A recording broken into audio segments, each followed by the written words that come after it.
Good morning. The date is September 19th, 2019. We're at the Kansas State Historical Society in Topeka, Kansas. We're here to conduct an interview that is part of the Kansas Oral History Project series, examining the evolution of water policy during the 70s, 80s, and 90s through the eyes of policymakers, administrators, and others who were involved during those decades. I'm Rex Buchanan, former director of the Kansas Geological Survey, and today I'm interviewing David Pope, who served the state from the late 1970s until 2007 as Assistant Chief Engineer and Chief Engineer Director in the Division of Water Resources of the Kansas Department of Agriculture, a key state agency responsible for implementing water policy in the state. In those roles, David was responsible for execution of state laws governing the conservation, management, use, and control of water and water courses. David advised governors, legislative committees, and individual legislators on water policy and related natural resource issues. David also represented the state on interstate entities charged with working on water-related matters that cross state boundaries. As such, he provided leadership in efforts to protect the state's interest in interstate rivers and aquifer systems and worked to resolve disputes with other states where they occurred. During his tenure as chief engineer, David provided technical support during litigation to enforce interstate water compacts and was called as an expert witness on several occasions. Prior to his service in the Division of Water Resources, David was the manager of the Southwest Kansas Groundwater Management District No. 3 and an extension irrigation engineer for the Cooperative Extension Service at Kansas State University. Thank you, David, for agreeing to be part of this project. Appreciate it. Look forward to it. Thank you. Let's start off sort of at the beginning of your career, because obviously your career has spanned almost all of the decades that we're interested in here, and you played key roles throughout that process. Let's start sort of back at the beginning. You were at K-State Extension and then became involved with the Groundwater Management District in southwestern Kansas. Talk a little bit about how that happened to your career. Okay. Well, as you indicate, my first role here in Kansas was working with the Cooperative Extension Service at K-State. Now, and you went to Oklahoma State to school, That's right? correct. I grew up in Oklahoma on a farm, and I went to Oklahoma State University, where I got my bachelor's and master's degrees in agricultural engineering. And so then you just took this job right out of OSU with K-State Extension? After a brief period in the military. Okay. Yes. And so my first role was in Manhattan. I was working as kind of the junior member of a two-person team of extension irrigation engineers. And so in that capacity, really got indoctrinated into the state, its people, its water resources. And what year was this? 1971. Okay, so quite predating really when a lot of the water regulation response to Ogallala issues comes along. That's correct. It was at the very beginning of sort of the transition in our state between the development era, which had been so rapid in the 1950s and particularly 60s, and moving over into the conservation and management era. And that's what I really had the interest in. And I really brought kind of a new perspective to what was going on, I think, at that time with the program. When you first started there, was there that sense of infinite resource in terms of the Ogallala that you read about, or had the reality already set in? The reality had set in. It was still a transition, but there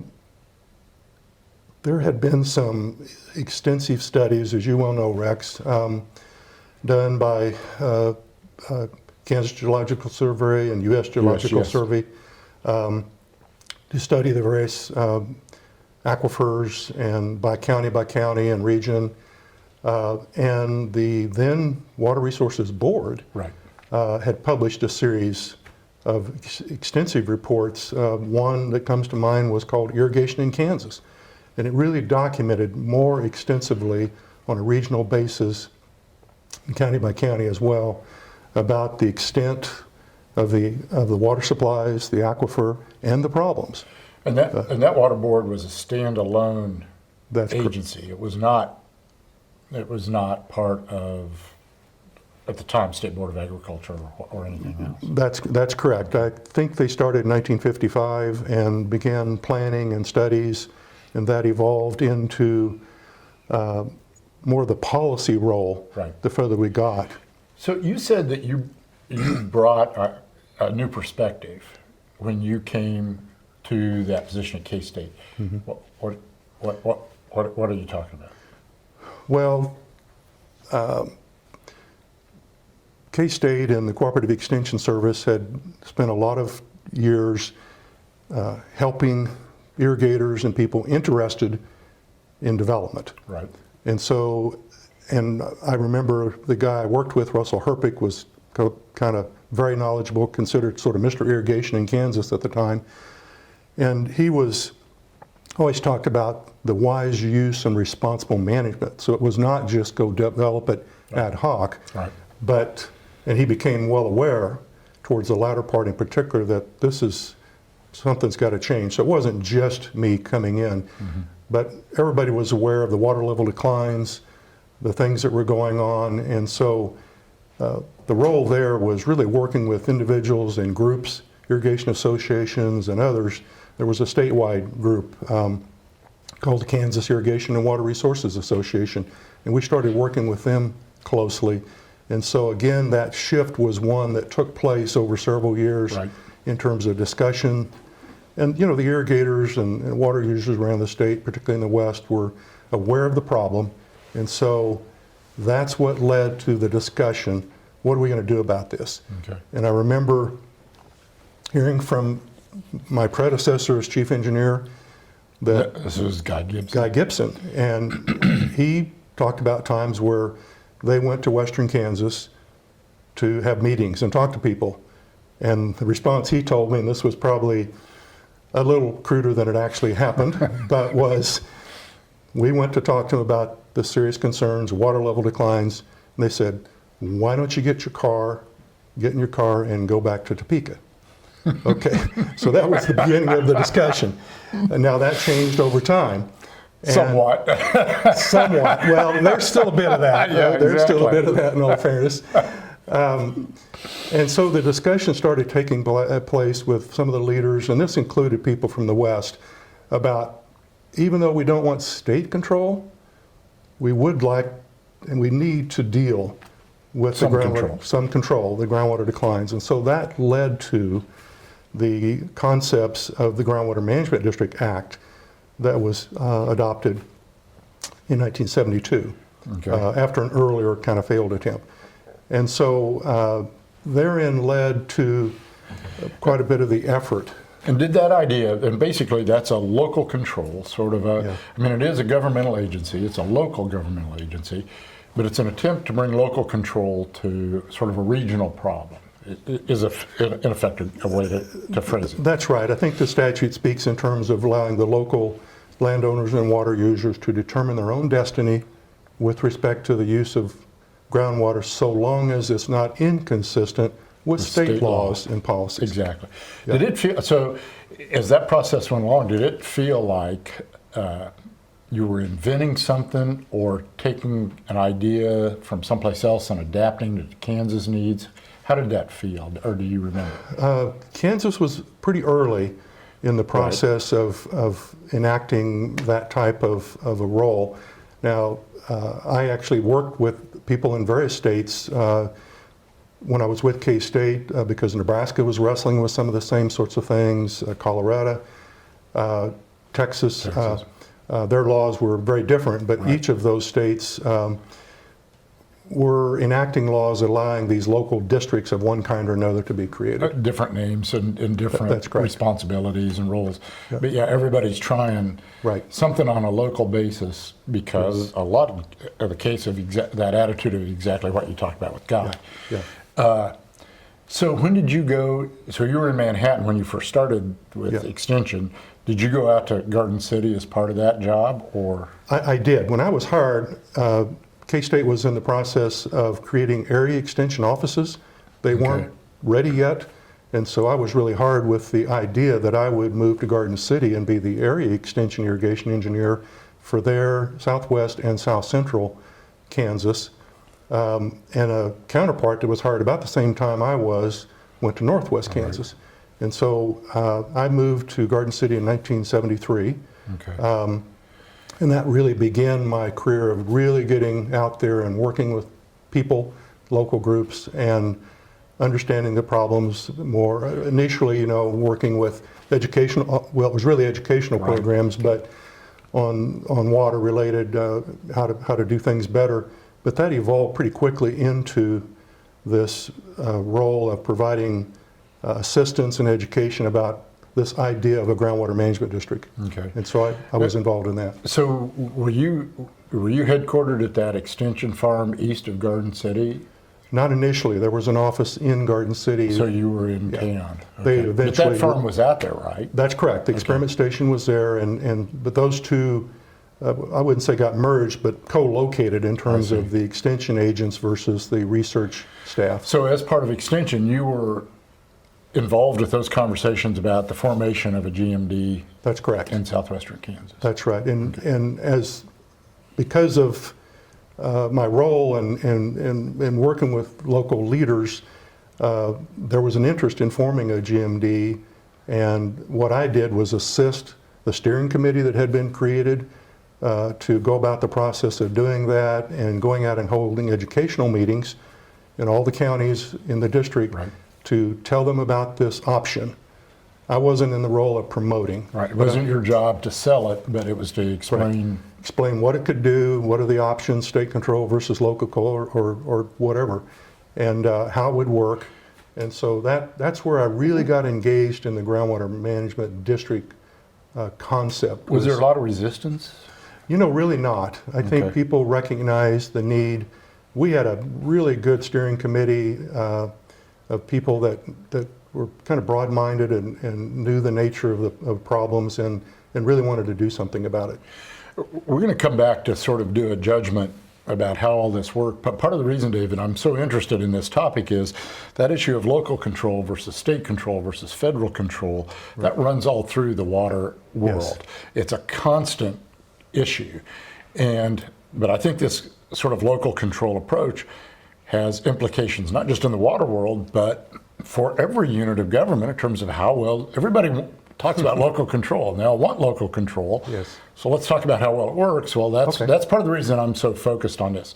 So what year then is, did there have to be basically a vote of landowners to create that GMD? That's correct. The statute defined what's termed an eligible voter, and all of these discussions led to an election that was held in February of 1976. Okay.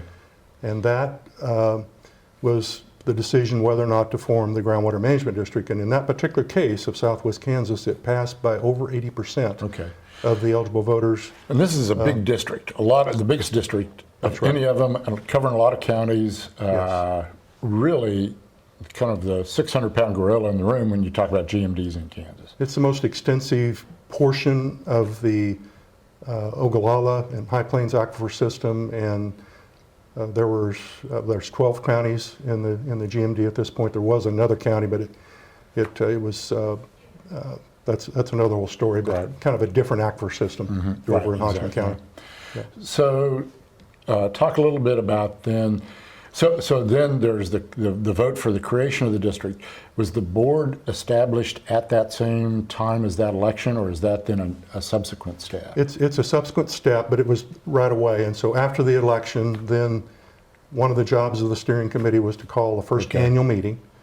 And there's been an annual meeting in February ever since. And so at that meeting, the people that showed up that were voters then elected the first board of directors. And then that group then became the governing body. Right. And of course the members are, some of them go off over time and some have stayed, several years and all that. And so that's what happened there. So talk a little bit about then the next step in your career as part of that process. This is kind of interesting because I viewed my role, there as an extension irrigation engineer in education. but I assisted the steering committee and then the board. And so I helped made the arrangements for the board meeting and said, let's meet over here, and got together. They kind of looked to me to be kind of the staffing of that thing. And so at the first board meeting, we talked for a little while, and they talked about their role and what they needed to do. And somebody said, well, we're going to need to hire staff. We're going to need to have a manager. And somebody looked over at me and they said, David, would you like to be the manager of Groundwater Management District No. 3? And it wasn't something I had lobbied for or anything like that. And I said, well, I need to think about it and talk to my wife and things like that. But eventually, right away, I answered the question yes, that I would go to work for them. You're leaving a position at K-State that is That's relatively right. secure That's right. to go to an entity that's just been established that nobody knows quite what it looks like. Right. I can see some people looking at that and say, boy, what a terrific opportunity to influence a really important issue. I can see other people saying, well, I don't think so. I've got a pretty good thing here. Well, I've looked back over the years and said, I was pretty adventuresome and a little wet behind the ears at the time, but I accepted that. And under these circumstances, we had no office, we had no money, we had no management plan. It was square one. We had no records.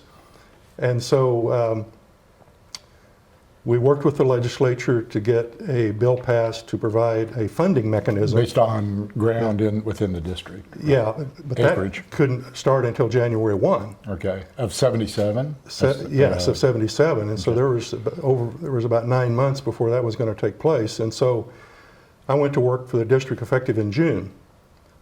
Okay, and so Did they pay you with an IOU? for the first 3 months. Really? They did, literally.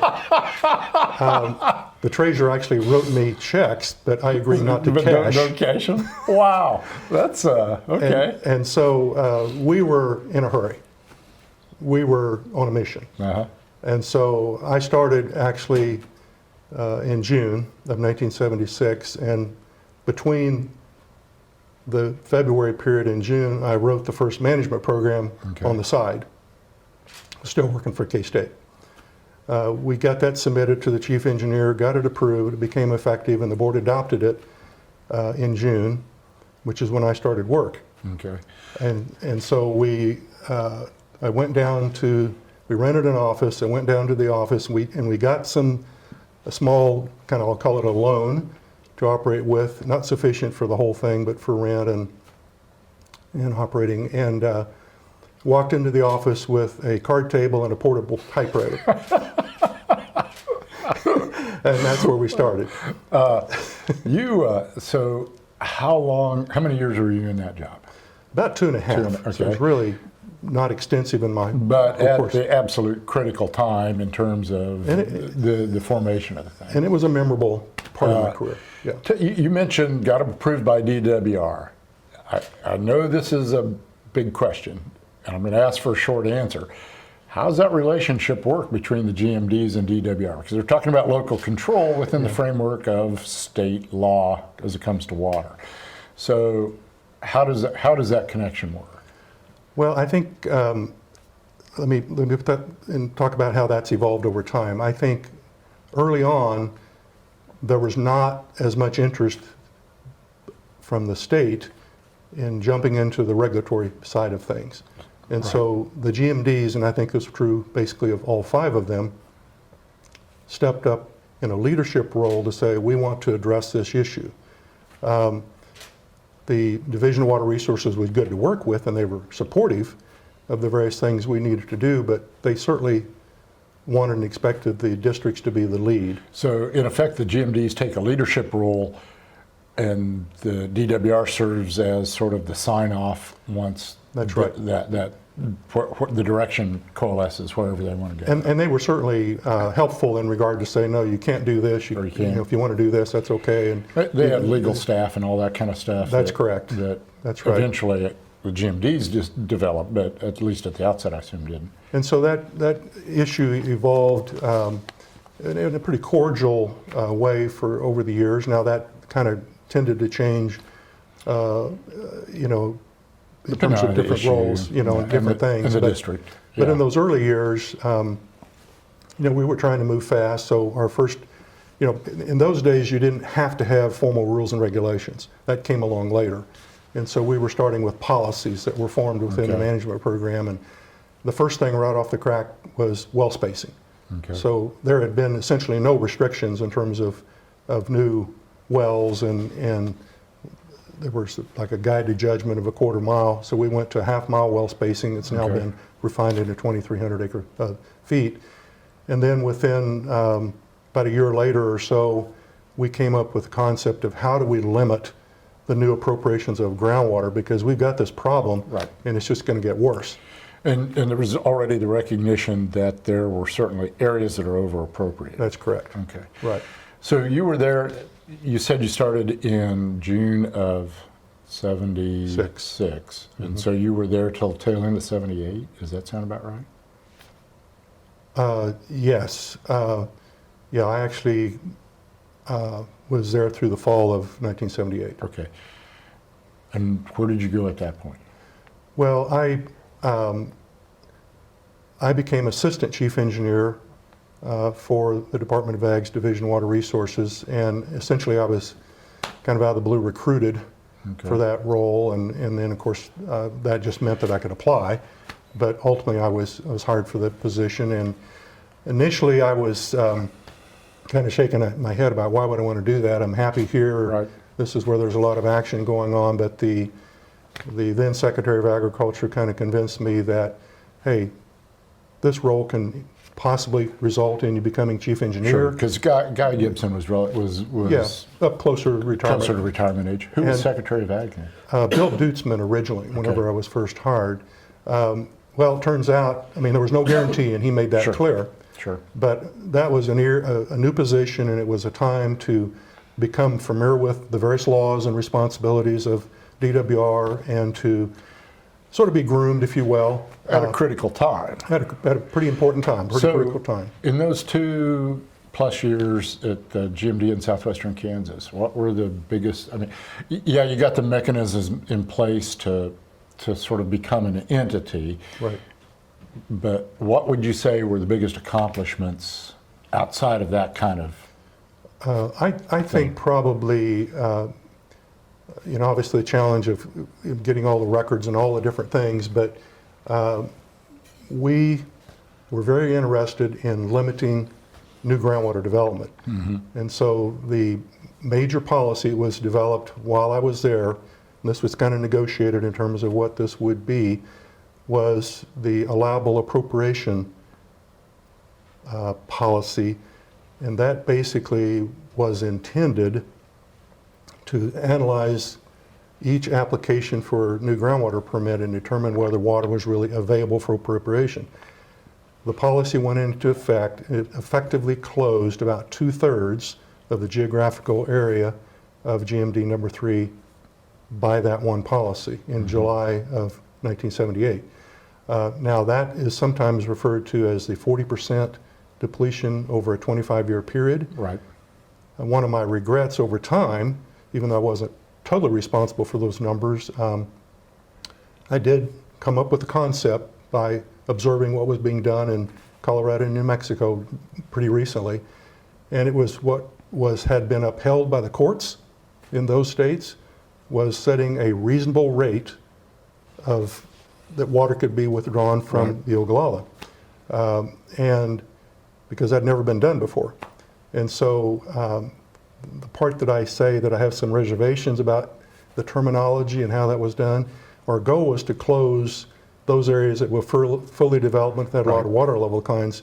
It was really not to say that it's okay to deplete 40% in 25 years, because there wasn't much new development after that point. Right.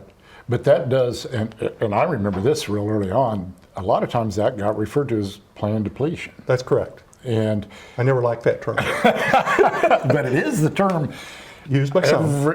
at least my memory was that for those 3 GMDs in western Kansas, Yeah.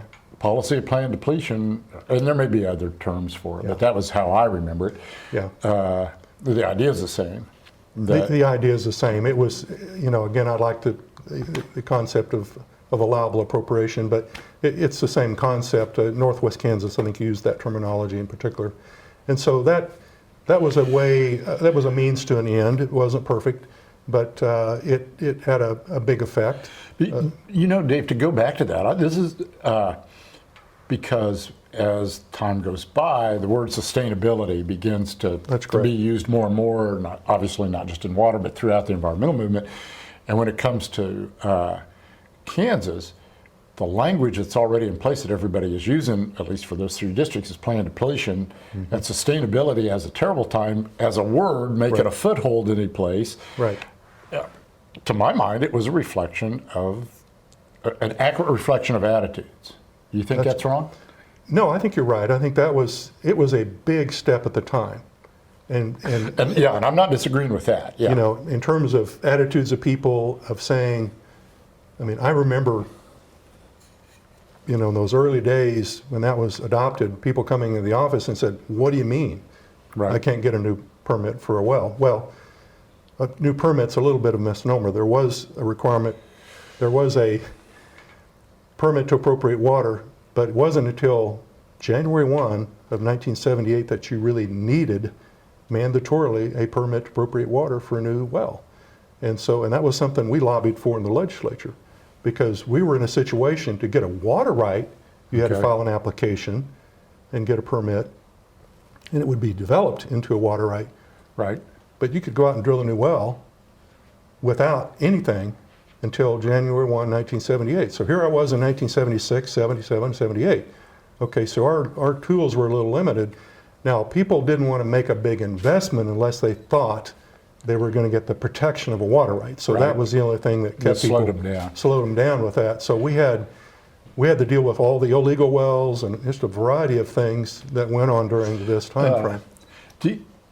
And I know we're really getting down in the weeds on GMDs, but I think this is really important stuff, and you're at the heart of it all.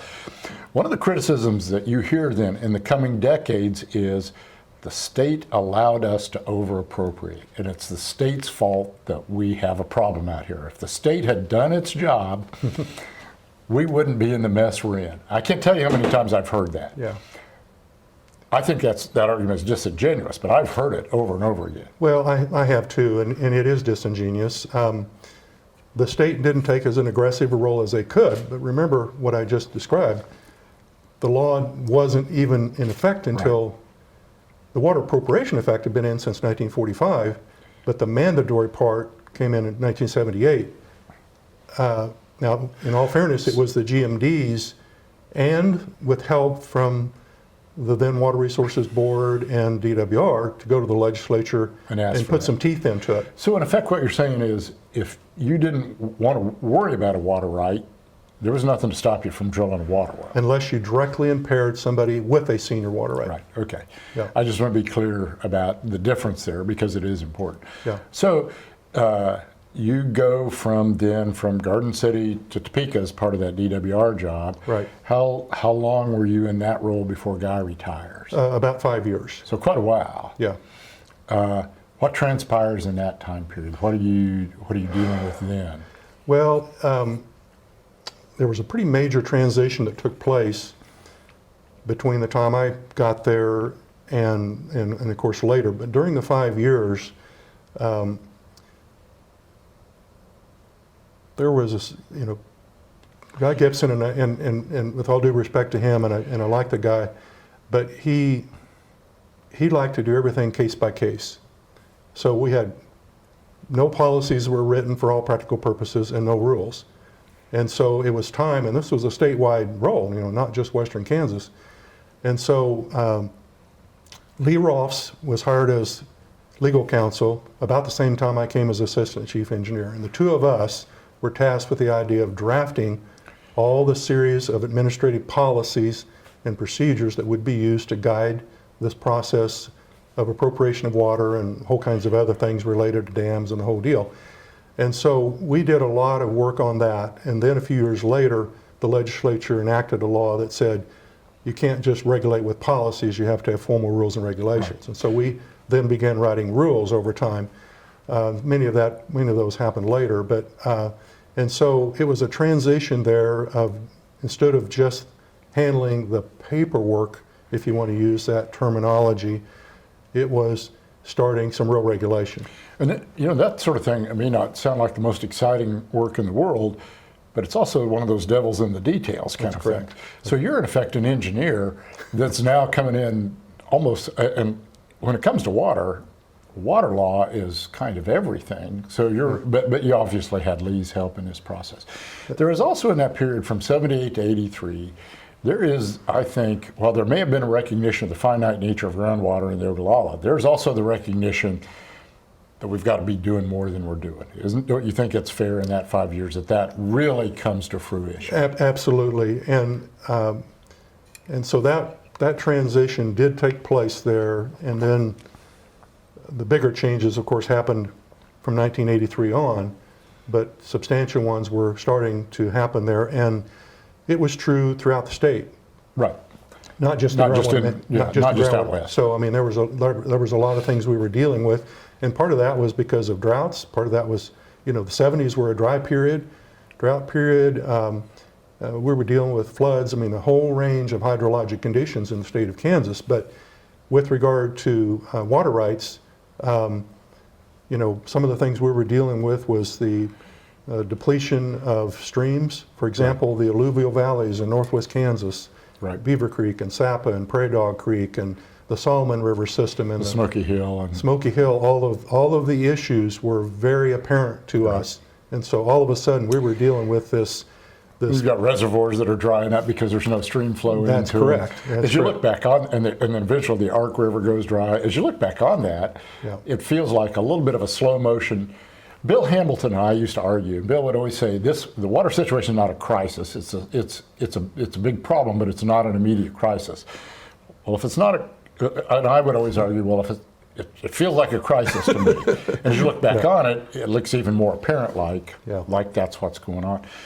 So Guy leaves in 83, and I assume, did you have to go through a search for that? Did they go through a search to replace him? They did, that's right. And I was essentially one of the candidates, but they went through a search and people applied and did interviews. But I remember even then, I didn't think there was, just from an external perspective, it looked pretty clear like what was going to happen there. I don't think there was a lot of question, was there? Well, Your perspective might be different. I don't know. I certainly didn't know. And of course, Secretary Dutzman passed away in the meantime. Right. And so any perception that he had predetermined that I was going to be the guy went out the window. And this is the Board of Ag at that point. Board of Ag at that time. And so the new Secretary of Agriculture that was hired after Bill Dutzman was Harlan Priddle. Sure. And Harlan and I really worked well over the years, but I remember the interview process and I was selected, but then for a number of years there, that was just really a good relationship. He understood the role of the chief engineer by law, but yet we were part of the Board of Agriculture. Right. And so there were issues there that we dealt with administratively and overall things, but again, Harlan recognized that statutory role as chief engineer. So you take that job in 83? That's correct. And you were in that position until when? 2007. So 24 years. A long time. Yes. And as you look at that time period, there are an awful lot of things going on in that time period that we could talk about. Sure. And we're going to have to sort of focus on certain things. Sure. Why don't we pick two or three of your biggest, and I don't know if accomplishments is quite the word that I'm looking for here, but two or three of the issues that you look back on now and say were the biggest or the most challenging, whether they got resolved or not. Okay, I would say a substantial part of my career, as it turned out, was dealing with interstate water issues. And I want to just mention there was 4 compacts. 2 of those we had serious concerns about compliance. Right. And so we spent a lot of years and a lot of time dealing with what became the Kansas v. Colorado case. Exactly. On the Republican River. Which starts in 85, I think. Yes. Okay. And then later on, the Republican River compact dispute. Right. So I won't say more about those, but I feel good about the fact, even though it took a lot of time and effort and money, we were able to get compliance in both cases. Secondly, I would mention that we had a problem with streamflow. This was both central, I mentioned a couple of examples there, in eastern part of the state. Working with the what became the Kansas Water Office by then, we came up with the concept of minimum desirable streamflow. Right. And so starting in April of 1984, I believe it was, we got a statute passed to allow water to be withheld to maintain and establish minimum desirable stream flows. And that turned out to affect, I think, 23 streams and rivers in the state. Okay. So eventually those specific numbers got established, and so those are implemented. And I think it's very important for the central and eastern part of the state. And I'd agree. I think those minimum MDLs minimum desired stream flows, Yeah. are really a big step in terms of surface water and sort of recognizing that rivers have certain rights almost. Right. What are the I guess the other thing I would say is, and of course, in that role, it's much broader than just the groundwater issues and whatnot, but although they're very, very important, in the central and eastern parts of the state, we were dealing with times of plenty, like floods, and too much, and we were dealing with droughts. And so one of the things, working with Joe Harkins, who was then the director of the Kansas Water Office, that we came up with, had some drought exercises. Right. We were very concerned about that, and that led to a program in working with the U.S. Army Corps of Engineers, and had to get some storage acquired and a whole bunch of things that are real complicated, but we came up with what's called the River Assurance Program. Exactly. And so that was taking reservoirs that had storage that the state had under contract and really managing it to maintain flows in a series of the rivers to satisfy municipal and industrial water uses during drought in a coordinated way, so we could get through droughts, operate the reservoirs as a system in case where there's more than one. And we did that in 3 river basins: the Kansas, the Neosho Cottonwood, and the Meridazine.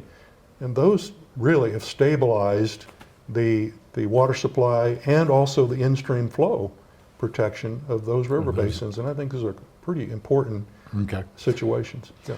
Why don't we take a quick break here, and we will, when we come back, we'll pursue some of the specific things during that time when you were chief engineer. Okay. Okay, we're back with Dave Pope. And Dave, when we broke, you were talking about sort of the issues and challenges that you look back on that you regard as particularly important. One of them that you didn't mention that I think about all the time is Cheyenne Bottoms, and some of the machinery that was used to deal with the problem there. And I think most folks in Kansas know Cheyenne Bottoms, a big wetlands area in the central part of the state, important as the central flyway for migrating waterfowl. Right. Been there historically for a long, long time.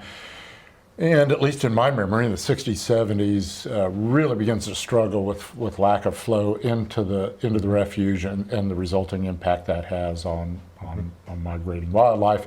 There's a recognition within the state then in the 80s that we've got a really severe problem. We've got to do something about it, but what do? It depends a lot on surface water flow. Right. And the things that you mentioned in terms of stream flow are now manifesting themselves, and we got a problem. Right. So what did we do? Well, as you indicate with the background there was certainly a problem.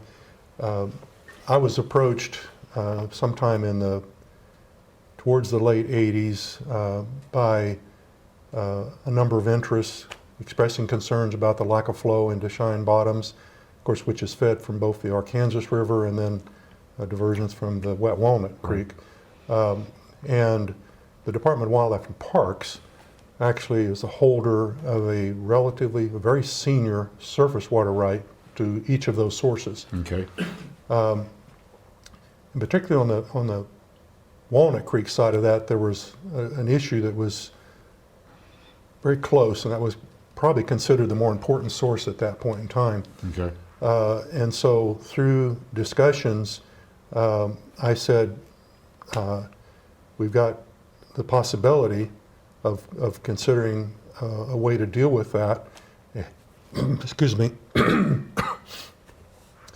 And there's a role for part of that district is in the, part of that area is within Big Bend Groundwater Management District No. 5. So we needed to had staff that had discussions with them. I was really kind of holding back because of a potential quasi-judicial role in the future.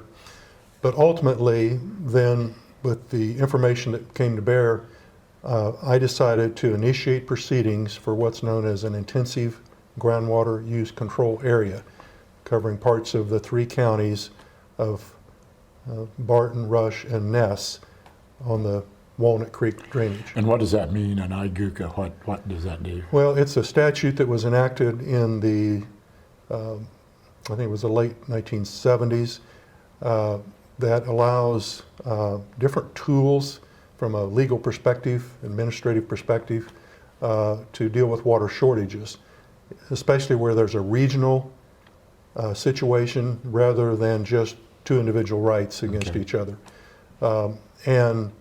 And so this looked like it would be a tool that might have the possibility of working. And there were already some of those in place at that time. Yes, there were some other intensive groundwater use control areas around the state. I think there's a total of 8 so far, and this was one of the later ones.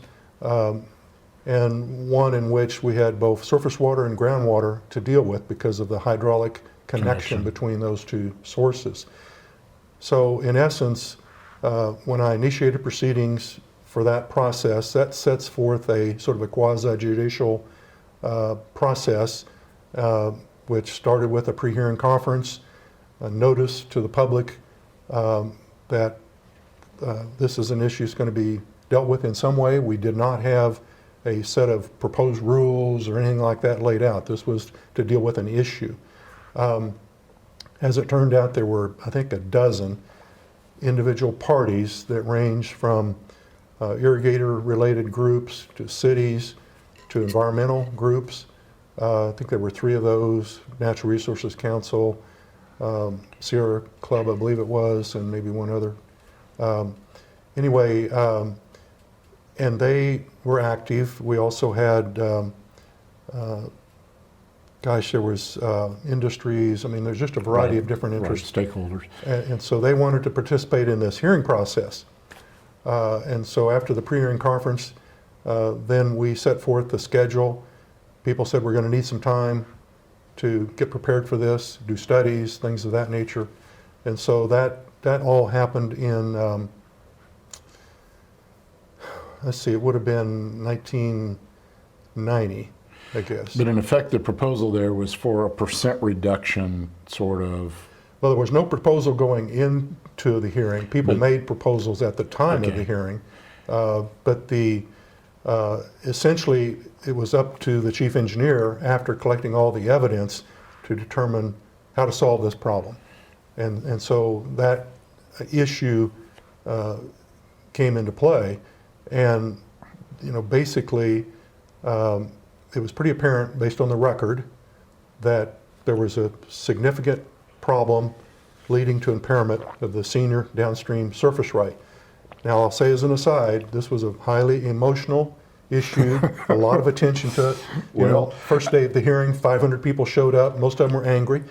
Well, people's livelihoods are at stake. Exactly. And on the other side, people care about birds and wildlife. I mean, this is, and that's why I want to talk about it. This is no minor thing that you're dealing with, but a lot of, and you eventually arrive at a solution that by and large appears to have worked. Yes. But part of the reason that it worked was that sort of consensus building process of bringing all those people into the room, even if they might have been unhappy at the outset. You were listening to a lot of people in order to come up with a solution. That's correct. And what we had, there was really 2 aspects of that. There was the formal hearing. It was all part of the hearing, but the formal part was where the 12 parties, 11 or 12, whatever it was, represented by attorneys, we essentially had a trial. Right. And so each of the parties could call witnesses, give testimony under oath. That was the part where we were collecting evidence and facts and technical information. There was another phase of the hearing, which was primarily one day, mostly in the evening, I think, if I recall, where we said people that are not represented by one of the formal parties can come and speak their piece. Public input. So we had those people come in one by one, come up and give statements. Right. And I was the hearing officer for that also, and listen to those comments, ask questions, things like that. So that was also part of the record. And that ranged all the way from the guy who likes to fish in the creek to, people with an environmental interest or Cheyenne Bottoms, bird watching, Right. Wetland, all these different kinds of issues. So what was the solution that you eventually came up with? Okay, after an extensive hearing, and I'll say parenthetically just for interest, this was right during the period whenever I was called to testify in the Kansas-Colorado lawsuit. Mm-hmm. And so while the pre-hearing stuff took place in the spring, so I actually was on the witness stand for that case, and then had I think it was a 2 or 3 week break, and so I went back and held the hearing the first week of the hearing. Nobody thought it would go beyond a week. It actually went way into the spring, but the first week of it was going on then, and then I came back from the holding of the hearing back to California for the trial. and so it was a busy time period. Back to the question about what we did. After reviewing the record, all the studies, issued an order and made the first, to my knowledge, the first legal findings that had occurred in the state that it was necessary to conjunctively manage surface water and groundwater. Which is a big deal, because it took a lot of other states a long time to come to that. That's right.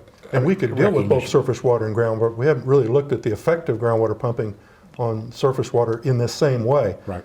I mean, we'd had areas where we'd closed because of concern about groundwater pumping affecting streams, but this was a bigger, more complicated issue. So Gary was... And for what it's worth, Dave, I would say in the world that I live in, everybody today just sort of acts like it's a given, okay? Yeah. Nobody ever talks about it because they assume it's true, and everybody's always known that it was true. Yeah. Well, that's not true. I mean, there's a long period where people they talk about groundwater and surface water as two distinct entities. Yeah. And anyway, So anyway, from a legal administrative perspective, we brought those together. We had to and wanted to solve this problem. Then in terms of, there's something, a part of the IGUCA statutes that we were talking about earlier, there's a lot of tools that are provided and options to deal with more of a regional problem, separate and apart from pure first in time, first in right, although that's still our basic premise of our water law system. So the challenge, I thought, was to integrate those to come up with a solution that would work. In addition to closing the area, and of course mandatory metering and things like that, basically looked at the situation and came up with a way of reaching what we consider sustainable use. And to protect the downstream senior surface right, you really have to manage the aquifer in such a way that that you have flows. You have the base flow component as well. So that the aquifer can contribute to the stream flow. That's correct, because that was essentially the primary part of the water supply, except for the real wet periods. And so we made that determination, and then how to do it. We determined a number based on hydrologic studies that were part of the evidence for the hearing system, how much water can be safely withdrawn and still protect downstream flows sufficiently. Well, it turned out to be about half of what was currently being used. So this was a pretty big deal in terms of the cuts that were going to be necessary. Mm-hmm. So basically, in Kansas law, we have what's called vested rights, right to continue the beneficial use of water that was made before June 28, 1945, when the Water Appropriation Act became effective. So they were not reduced because of the way the laws read, and they were there first. They were only required just to conserve, required to have conservation plans. Mm-hmm. Then the appropriation rights that went from 1945 up through the current time, and the area had been closed even before this hearing, but not too awful long, but 80s, and so 1980s or so. And so we basically determined, after the vested rights are satisfied, how much water can be used from appropriations under the allocation we determined under sustainable yield. That turned out to be about half the water rights, okay? But the story doesn't end there. So basically, I also used a part of the law that had been not used before, to my knowledge, and that was reasonable use. So we determined not only the fact that they had a water right, but how much water does it really take to produce the crop if you're irrigating efficiently and applying water in the best way possible. And so based on reasonable use, we limited the senior water right holders to that. There were some numbers, 11, 12, 13 inches, depending on the specific location per year on average, and translated those into then 5-year allocation. So if you had 12 inches on average, but put on a 5-year period, that meant during a dry year, you could use more, up to the extent of your original water right, or less in a wet year. And people then adapted, gave them the flexibility to manage their water better. And so those allocations for the senior water rights, because they were having to limit themselves to the reasonable needs, allowed then for some amount for what we call the junior rights. These were after about the mid-1960s, and they ended up with like 5 or 6 inches. But what it in effect does is, in theory, at least in theory legally, you could have gone in and started major regulatory decisions according to first in time, first in right, and looked at junior water right holders first and shut them off. But rather than shut off that group, to a certain extent you spread the pain, is what I'm trying to get at.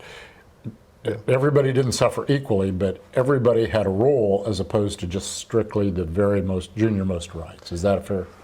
Yes, in general, there was priority applied because we had 3 categories, the vesteds, and then what we call the seniors, and then the juniors got a very limited amount of water. But the reason we did that was in part what you described, but in part the practicality of having, if you have somebody that is 60 miles upstream of the impaired surface right, that has a different effect over time than somebody that's right next to the creek down in the lower. And so we were looking at the system. It was a systems management rather than because you could go out there, well, where are all these seniors and juniors? And it really was pretty impractical to solve it that way. We did use priority.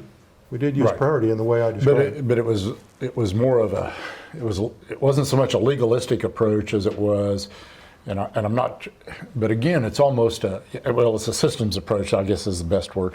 Yes. The reason that I'm spending so much time on this, and I would say, as people look back today, it worked, right? Yes, I think the good news out of this was the computations were pretty good in terms of the evidence.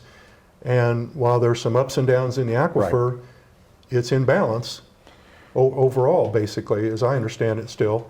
And so the Cheyenne Bottoms is getting water for the most part. Right.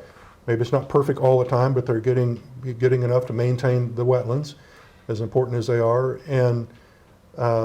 And because we've limited the pumpings to that sustainable component that we determined, I've had people out there that were really kind of upset to start with, in all fairness, have told me years later, said, you know what, it turned out to work. Our water levels are stable now. We fluctuate some, but our wells now can pump better. And so while we were on the way down and really struggling, particularly in dry years, now year in, year out, we've got water. And so they have less to pump, and they had to adapt and become... But they've adjusted, and they seem to economically have, at the end of the day, come out okay. I mean, they made determinations. We gave them a lot of flexibility, where they could use the water and from which well over that multi-year period of 5 years. And so again, I think if they manage it carefully, rotate crops, whatever they need to do, they can make it work. And the reason I spend so much time on this is because today we face a very similar situation with Quivira National Wildlife Refuge, which is south of Cheyenne Bottoms, has many of the same issues, as far as I can tell, that Cheyenne Bottoms had. Surface flow different basin with Rattlesnake Creek, but many of the same issues, and is struggling right down that same road. And a lot of times, one of the things I hear out of those conversations is to look at what you did or what was done, and you were part of it, so were a lot of other people, at Cheyenne Bottoms as a model and apply it to Quivira. Why not? Why or why not? I'll either one. Well, I think there's certainly some lessons there that could be applied. There are some differences, and I'll say this. The difference is it's a regional aquifer system. It's more complex in terms of the effect of groundwater pumping and when that occurs and affects the stream. But in a broad sense, no, there's a real strong analogy. It is a downstream senior surface right, happens to be for an important wetland. The reality, whether it's for a wetland or not, is not the issue. Right. In a broader sense, yes, there's a public interest, but there's the seniority of the various rights. It's also different in the sense that it's a federal agency that holds that right as opposed to a state agency. That's correct, and so it's not that the federal government can use its powers as a whole. It's still a state water issue, but yes, that is important in regard to it being a national wildlife refuge. Right. And so I think the tools that were used, I think, could be applied, and have not been, at least yet. Now, what happened after the Cheyenne Bottoms wet walnut iguca issue was the people from down in that area could see the handwriting on the wall, right. And so they came forth and said, hey, can we talk about this? Is there another way to do this? And so we ended up spending several years working through what we call the Basin Management Program to work with local people, the water right holders, others involved, certainly Quivira folks, and try to come up with a program that would try to solve the problem. Now, they wanted to spend a lot of time, or they wanted to give a attempt with voluntary incentive-based program. Some of that was, there was what was called the Water Rights Buyback Program that they were trying to do, and they did some of that. There was also like in-gun removals, water conservation, the water banking program, a variety of different things that were tried. Now, unfortunately, while that went on for several years, it really didn't have the effect, in my view, that what was hoped for. Right. I'm sure it made some benefits, and so now we're kind of back with the issue because streamflow depletions continue to occur. Right. And that's an issue that I know Dave Barfield is working with as chief engineer. This may not have risen to quite the level of urgency at the time you were there, but did in that process, did you think about an iguca at that point for Quivira? Well, I did. I was certainly thinking in the back of my mind, at least, about that this was an issue because Fish and Wildlife Service had come to us and had concerns. Right. And people were concerned and said, that's what's going to happen. And frankly, we were looking at that issue, but we never got to the step of starting the process formally. And that's when, again, the stakeholders got together themselves.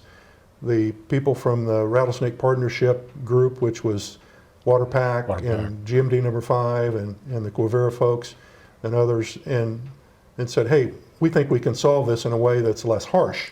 And that's what was worked with for a number of years. But it hasn't really panned out that way. It didn't pan out as good as we had hoped. Do you think some of this... As quickly as we'd hoped. Yeah. And I would say, again, from my perspective, watching what went on with the iguca at Cheyenne Bottoms and what eventually went on with the LEMA up in northwestern Kansas, a lot of those success stories are a function of a lot of conversation and consensus building. And now it feels a little bit like the situation down in Quivira has divvied up sides that have dug in their heels to the point that those kinds of conversations are very difficult to have. Yeah, I'm not, a participant in that, and so I don't know the inside, but that's the perception I get as well, Rex. And it's unfortunate, but nevertheless, there's sometimes a role for a regulator that has to step in and make decisions, and I think that's the thing that's being considered at this point, as I understand it. And again, there's there's a variety of tools, and augmentation Right. has been looked at. That's part of the solution, but you have this base flow component Right. with the depletion of the Rattlesnake Creek by long-term pumping, and so I think that's the challenge. And to in do all that. fairness, a lot of times those conversations and that consensus building would not take place if there weren't the fear of a hammer hanging out there in terms of the regulatory world. That is, if they weren't concerned about administering water rights, they might not come to the table. Then it's the knowledge that that's out there that brings people to the table. So let's, and I know this is a pretty abrupt transition, but I think the sort of lessons learned here, I think, is what is the ultimate value of these kind of conversations. As you look back now from having been there at the birth of one of those GMDs, if you want to put it that way, and then in a very different role as DWR as the process went on, how successful have those GMDs delivered on the promise of their creation? I think it's a mixed story, in my view, with some successes and some, I think, that have not made the progress that I had hoped for.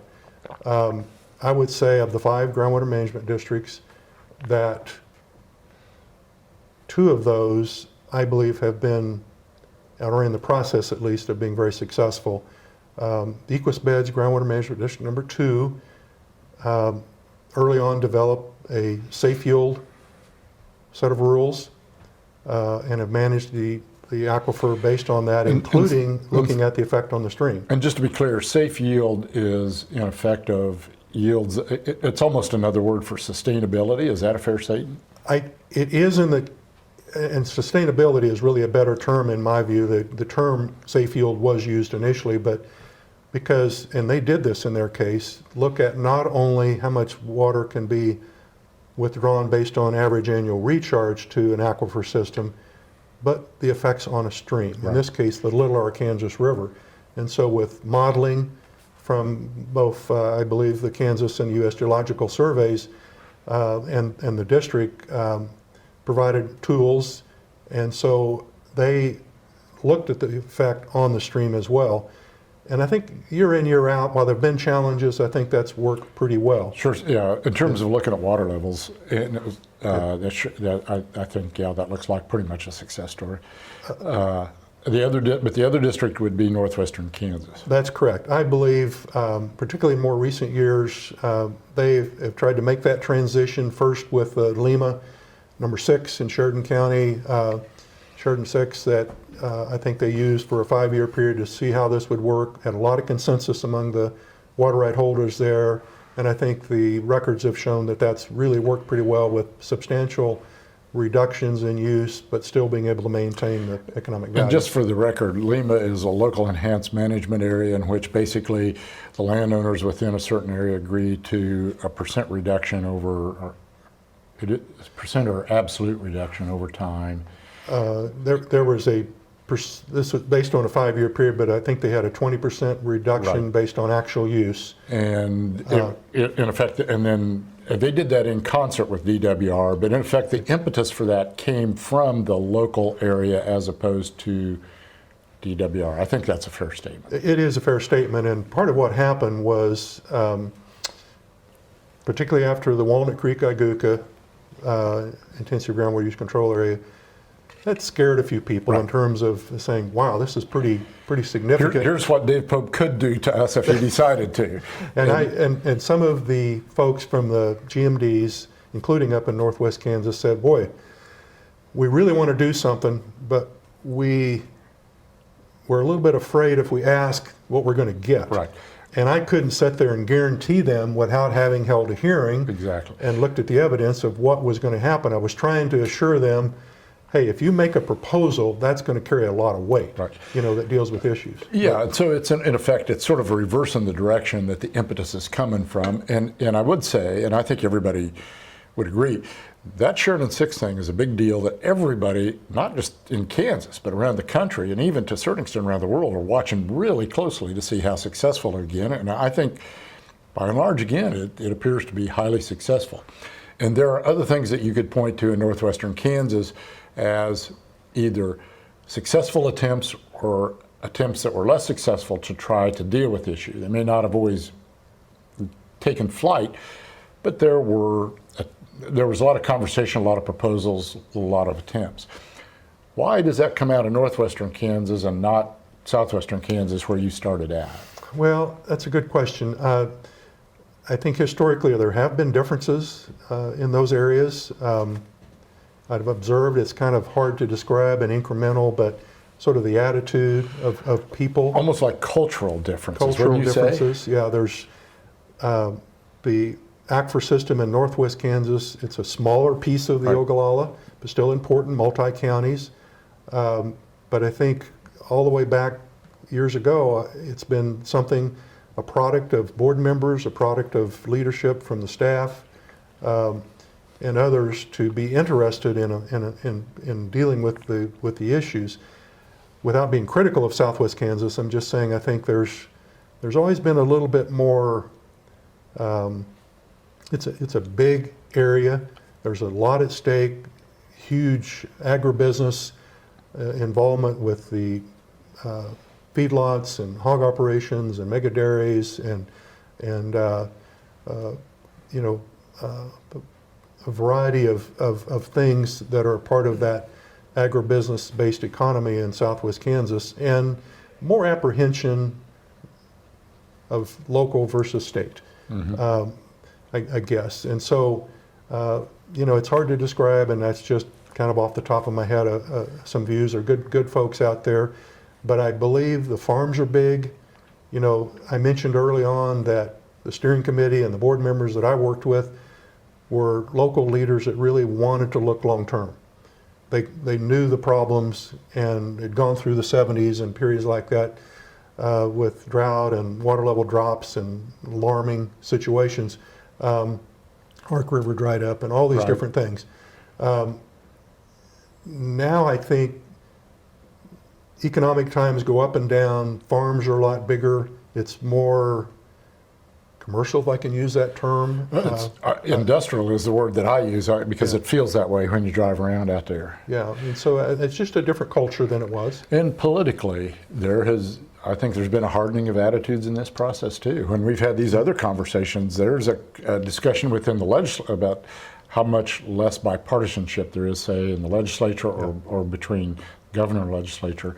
But to a certain extent, I think that weighs into some of what's going on out there in western Kansas as well. I think that's probably right, and so, we certainly over the years and all of those times, pretty much through my career, enjoyed a bipartisan approach to water in the Kansas legislature, and there were a lot of people, at least one of which is present here, former legislator, in the room, and people that really wanted to look at the issues in a broad way, and so that was very helpful. And it's just a part of the culture these days, not just in Kansas, Sure. but other places.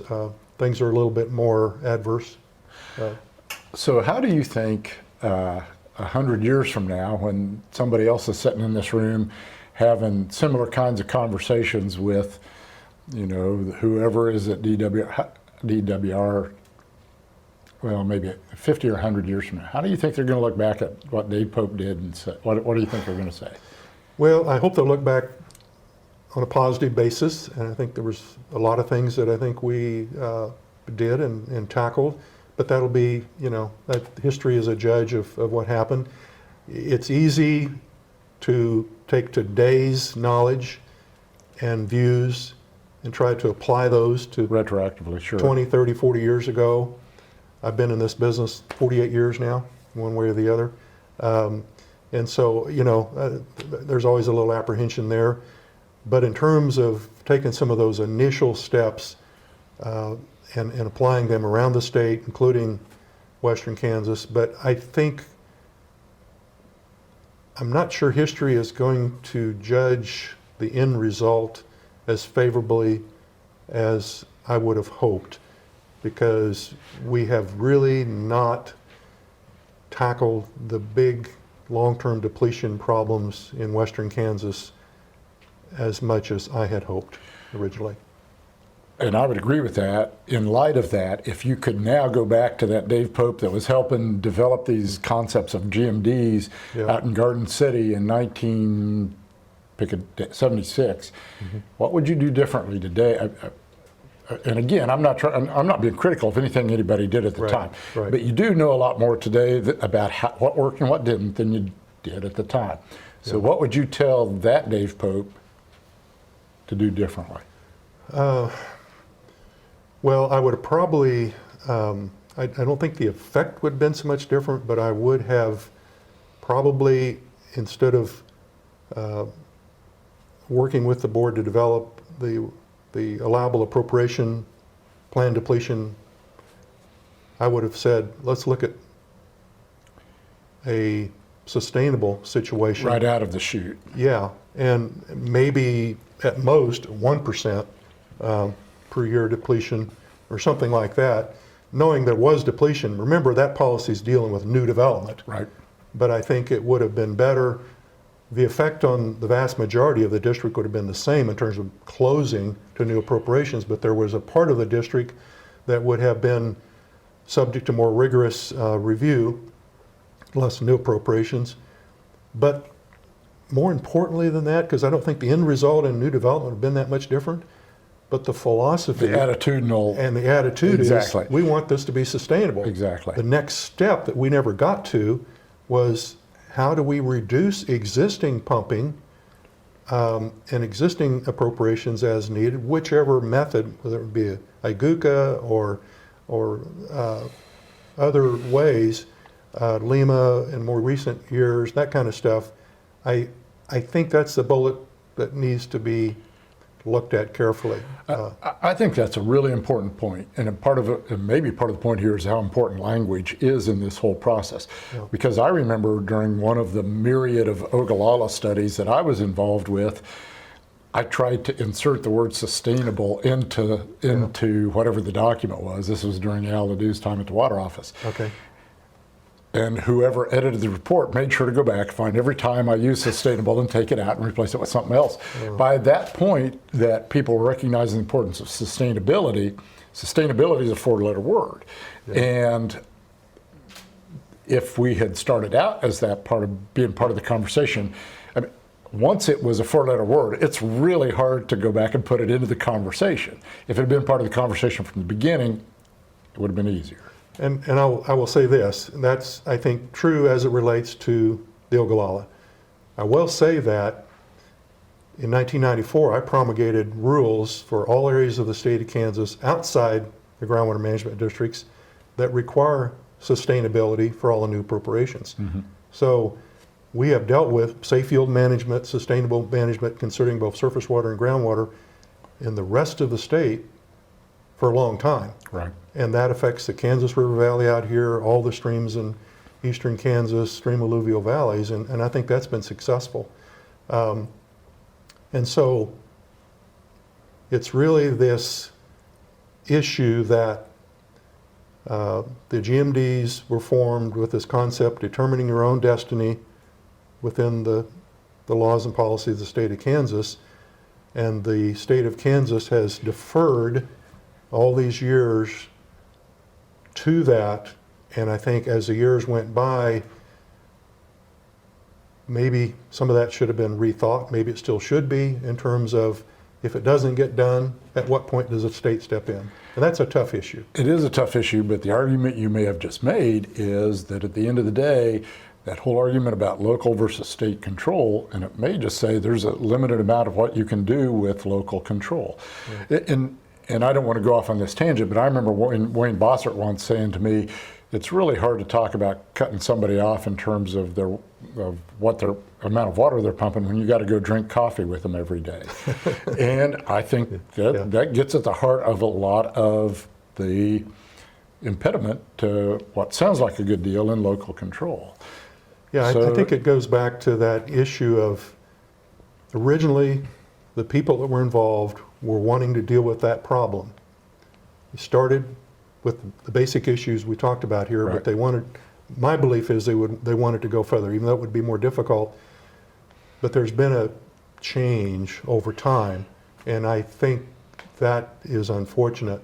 Well, I think, for example, if you were the executive director of the GMD in southwestern Kansas and you wanted to be very aggressive in terms of groundwater depletion, you'd probably be out of a job pretty fast. Well, that could be. And again, it's that sort of issue of local versus state control, and sort of what realistically can work and what realistically can't work. Yeah, and these are tough issues. But probably also, had the state decided not to do it as a local control issue, and the state was just going to come in and say, we're going to solve your problem, that probably wouldn't have worked real well either. Well, I mean, the real world is, and I found this during my career and tackled a lot of tough issues, but very seldom was that me just sitting in the corner office in Topeka and saying, this is what it's going to be. Now, there were some examples of that, in all fairness, but it was a process of trying to build consensus and working with people. I was out in the state a lot. Right. And speaking engagements and meeting with various groups. And listen to people. And, not just the GMDs, but Right. a lot of other areas,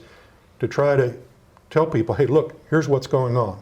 Here's the studies. Here's the options that we have to deal with, and try to build consensus to deal with those. And we dealt with a lot of those that occurred in various areas of the state. Well, you and I dealt with a relatively minor one in terms of water rights related to a beneficial use for sand pits.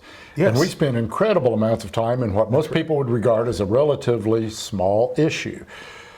But you were always willing to come out and spend that time. And one of the things I never heard any criticism of was that you weren't willing to come out and sit and kill an entire day with those kinds of consensus building conversations.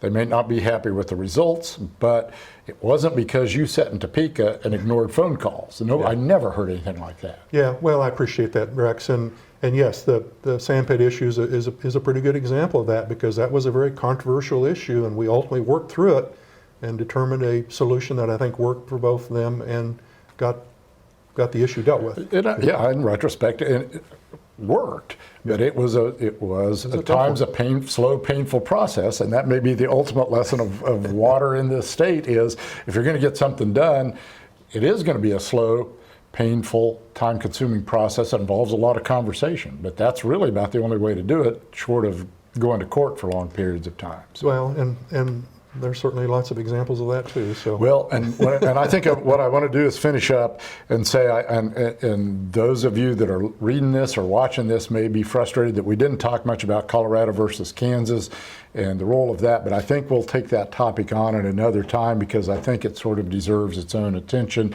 and is a critically important issue again that deserves a lot more time than we can give it this morning. Yeah. So with that, I want to thank you, Dave. I think this whole period in the state's water history is fascinating, and you were around, and I think I said yesterday, you knew where the bodies are buried. That might not be quite the best way to put it, but you know what I mean. Well, I enjoyed my career. It was tough at a lot of junctures, a lot of hard work, a lot of hours, but I appreciate you talking to me about it here today, and thank you, and I enjoyed working with you, Rex, over the years too. All right. Thank you.